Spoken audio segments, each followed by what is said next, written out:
श्रोतागण, भाई और बहनों, मातृशक्ति को नमन।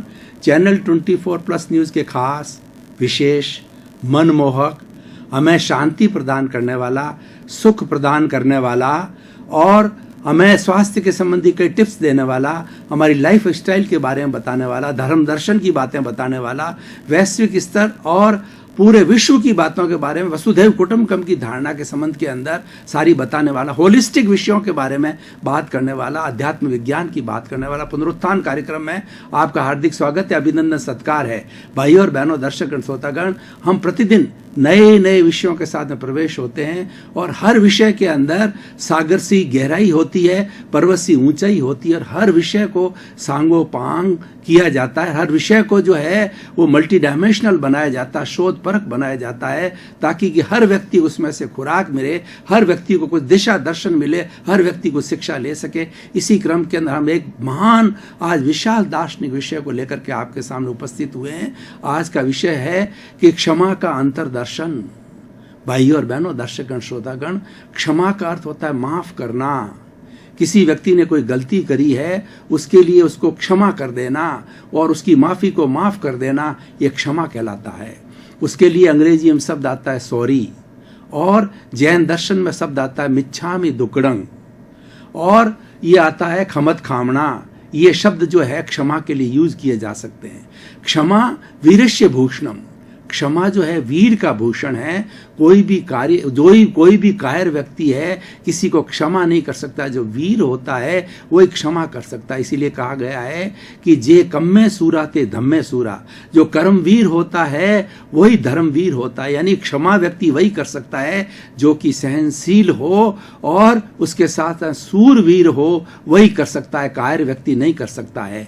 क्षमा का हम जो दार्शनिक पक्ष देखें तो क्षमा से हमारी समस्त समस्याओं का समाधान हो सकता है। बड़ी बड़ी समस्याएं, चाहे कोर्ट की समस्या हो, चाहे घर की समस्या हो, चाहे व्यक्तिगत समस्या हो, सारा क्षमा से हो सकता। क्षमा के अंदर इतनी पावर है कि क्षमा सभी समस्याओं का समाधान ला सकती है। उदाहरण के तौर पर मैं आपको बताना चाहता हूं कि मान लीजिए दो भाइयों के बीच के अंदर बहुत बड़ा डिस्प्यूट हो गया और डिस्प्यूट होते होते इतना बढ़ गया कि वह सारी कार्रवाई कोर्ट तक चली गई और कोर्ट के अंदर कई वर्षों तक जो है वह कार्रवाई चलती रही। उसके बाद के अंदर जो उनके बीच बचाव किया उनके गुरु ने, और गुरु ने कहा कि अगर तुम दोनों मेरे भक्त हो और तुम मेरी बात पर विश्वास करते हो, मुझे मीडिएटर मानते हो, मुझे मध्यस्थ मानते हो, तो तुम मेरी बात सुनो। तो उन्होंने एक एक की बात सुनी, दोनों की बात सुन करके, और उन्होंने उसका निपटारा किया और कहा कि एक दूसरे से क्षमा याचना करो। तो छोटे भाई ने बड़े भाई से क्षमा याचना की। कई वर्षों के जो है वो समय के साथ के अंदर जब वो इतना परेशान हो रहे थे, इतना उन्होंने पैसे का खर्च किया, समय का खर्च किया और वो उसका सॉल्यूशन नहीं कर पाए, और वह गुरुजी ने क्षमा भाव से जो है वह उसको ही समाधान कर दिया। क्षमा के माध्यम से हम अपने शत्रु को मित्र बना सकते हैं। क्षमा के माध्यम से हम किसी का हृदय जीत सकते हैं। अगर एक बेटा अपने बाप से बराबर क्षमा का भाव रखे तो उसका प्रिय पुत्र बन सकता है। एक जो है वो अगर मान लो बहू सास के साथ में क्षमा का भाव रखे तो उसकी प्रिय बहू बन सकती है। इतनी क्षमा के अंदर ताकत है। हम भगवान महावीर के क्षमा जीवन को लेकर के देखते हैं कि भगवान महावीर ने जब जो है 30 वर्ष की अवस्था के अंदर संन्यास ग्रहण किया तो उनके पास में जो है वो मति ज्ञान, श्रुत ज्ञान, अवधि ज्ञान और मन प्रयोग ज्ञान, 4 ज्ञान थे।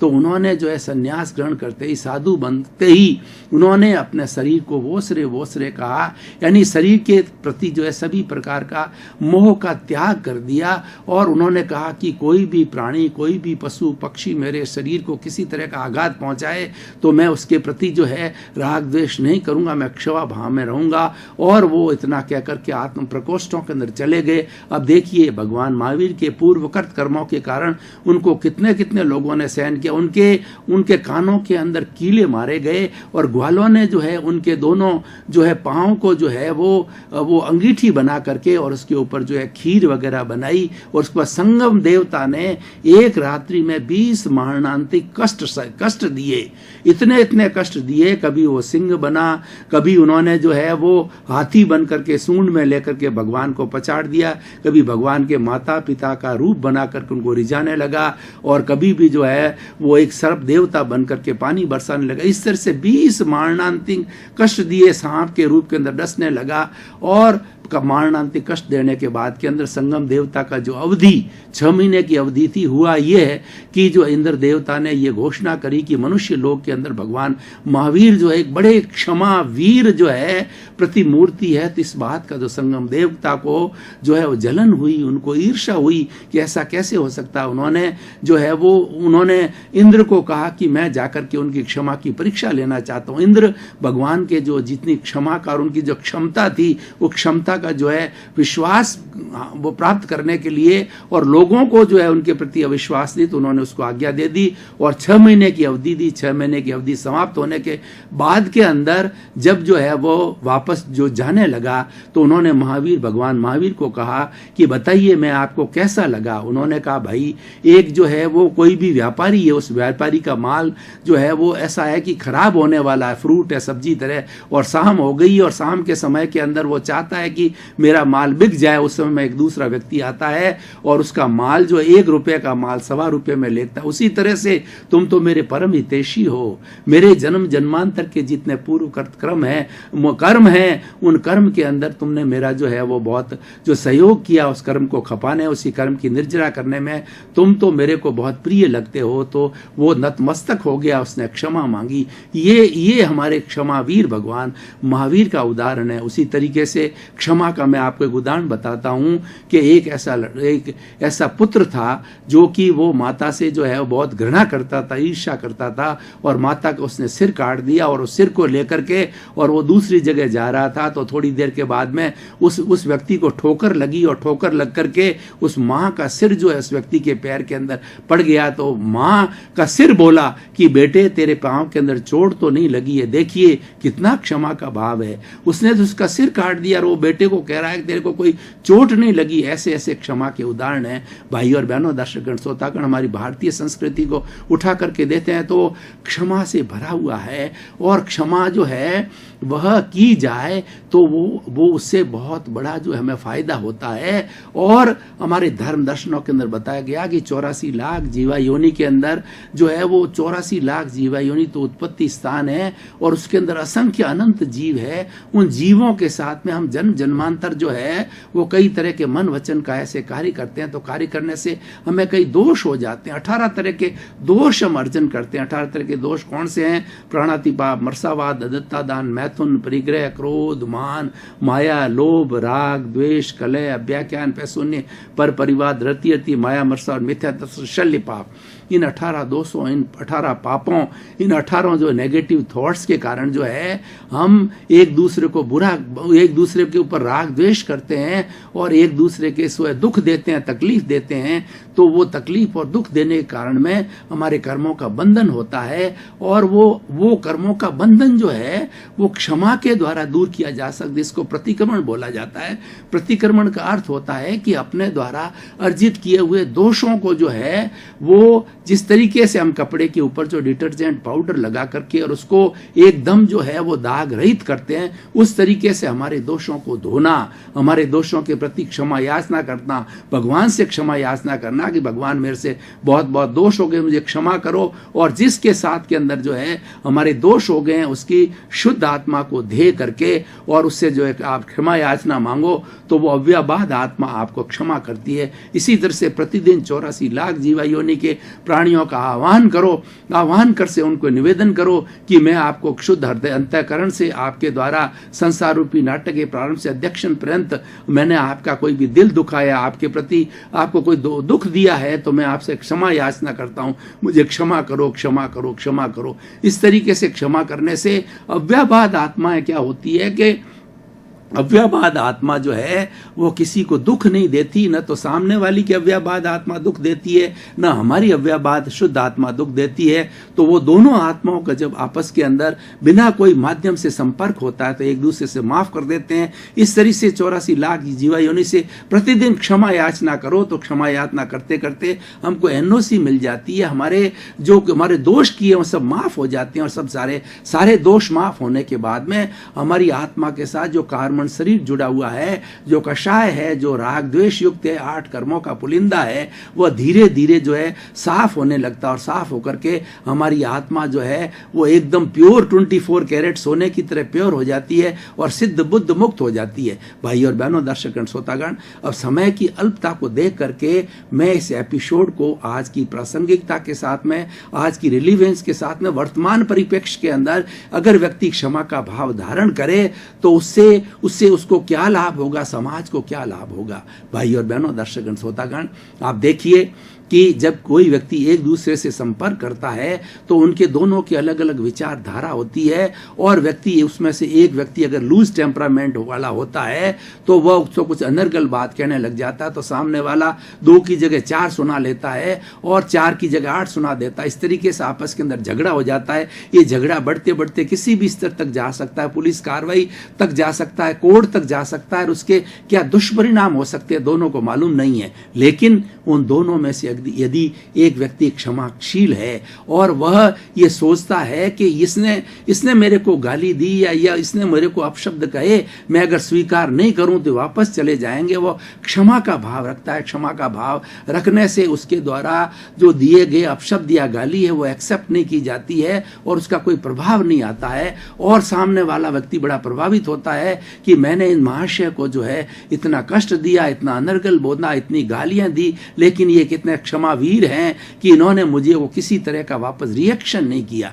ये क्षमा की भावना पैदा कैसे होती है कि जो प्रतिक्रिया विरति होनी चाहिए, यानी हमारे को जो कोई भी बात है उसको सुनने का मादा होना चाहिए, उसमें हम राग द्वेष नहीं करना चाहिए। किसी व्यक्ति की बात में जब हम राग द्वेष करते हैं तो हमारे आपस के अंदर संबंध बिगड़ते हैं, और राग न द्वेष न करने से क्षमा का भाव होता है, और क्षमा का भाव का जो है वो इतना ये विशाल प्रभाव है कि एक अच्छा वातावरण बना सकता है, पूरे विश्व को जो है एक स्वर्ग के समान बना सकता है। वसुधैव कुटुंबकम की जो हमारी अवधारणा है वो क्षमा के ऊपर आधारित है। मान लीजिए हम एक जो है वो जॉइंट फैमिली में रहते हैं जहां 100 50 मेंबर जो हैं एक साथ रहते हैं, और वो अगर सारे मेंबर एक दूसरे को क्षमा न करें, एक दूसरे को सम्मान न करें, तो हर वक्त के अंदर झगड़ा हो सकता है, कलह हो सकती है, और जिस घर में जिस परिवार के अंदर कलह होती है वहां शांति नहीं रहती है, सभी लोग डिस्टर्ब रहते हैं, वहां लक्ष्मी का वास नहीं होता है और वो परिवार तरक्की नहीं कर सकता। ये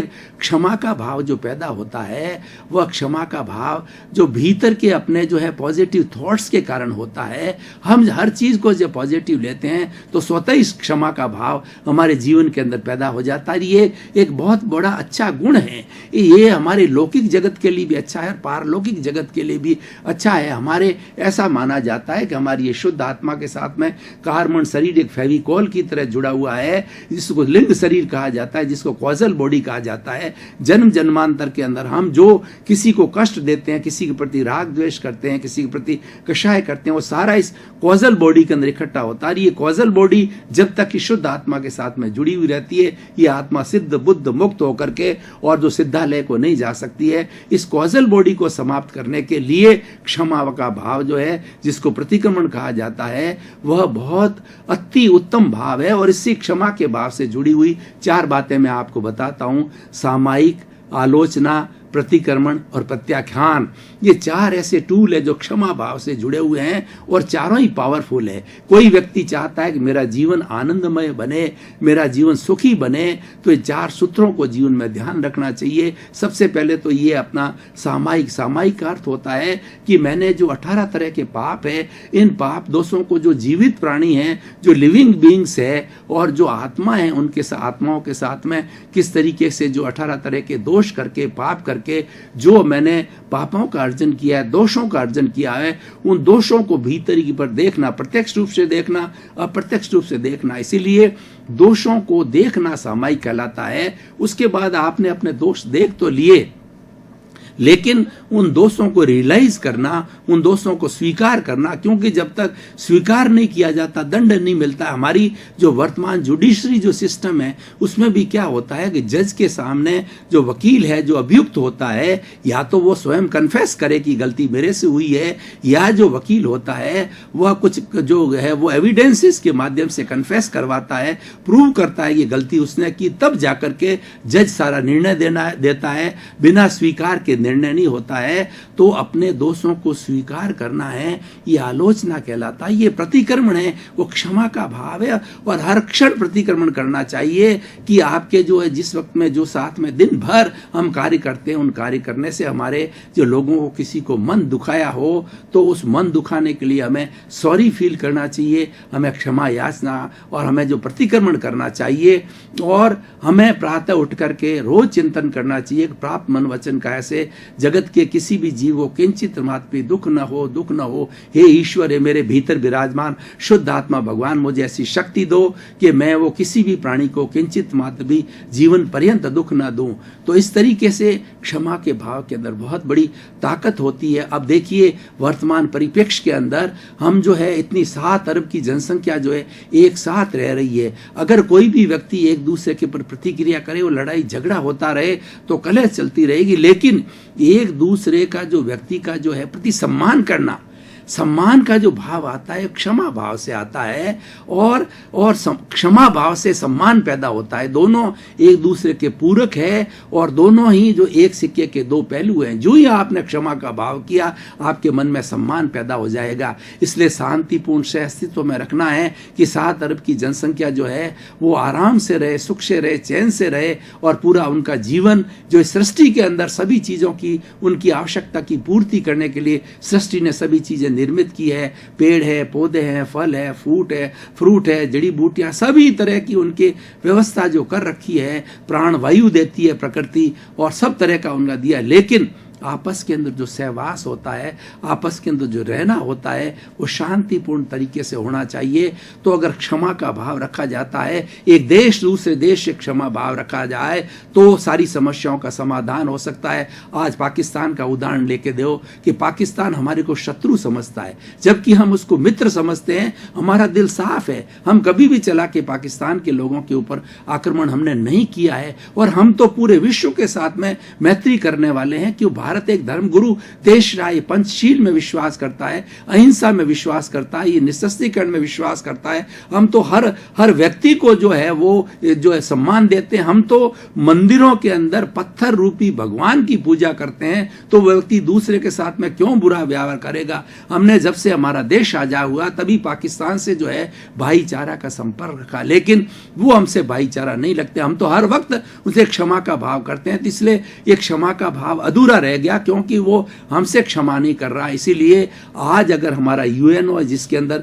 210 देश हैं विश्व के अंदर, उन सभी देशों के अंदर निःशस्त्रीकरण की जो अगर हमें भावना लागू करना है, आज इतना जखीरा इकट्ठा हो गया है विश्व के अंदर कि 7 अरब की जनसंख्या को 7 मिनट के अंदर समाप्त कर सकता है। उस जखीरे को समाप्त करने के लिए और उसको निःशस्त्रीकरण लागू करने के लिए हमें क्षमा का भाव पैदा करना होगा। यूएनओ के अंदर हमें सभी देशों को ये एक सबक सिखाना पड़ेगा कि एक दूसरे को क्षमा करें, और वो क्षमा करने से हमारी निःशस्त्रीकरण की जो प्रणाली है, हमारा जो पंचशील का सिद्धांत है, हमारा जो अहिंसा का सिद्धांत है, वो बहुत ही अच्छी तरह से लागू हो सकता है। और अहिंसा जो है, क्षमा से ही अहिंसा पैदा होती है और अहिंसा ही क्षमा पैदा करती है। तो इसीलिए कुल मिलाकर के भाई और बहनों, दर्शकगण, श्रोतागण, मैं आपको बताना चाहता हूं कि क्षमा एक ऐसा व्यक्तित्व का गुण है कि व्यक्ति इसको धारण कर लेता है तो उसका जीवन सर्वांगीण हो जाता है। चाहे उसका पारिवारिक जीवन हो, चाहे उसका राजनीतिक जीवन हो,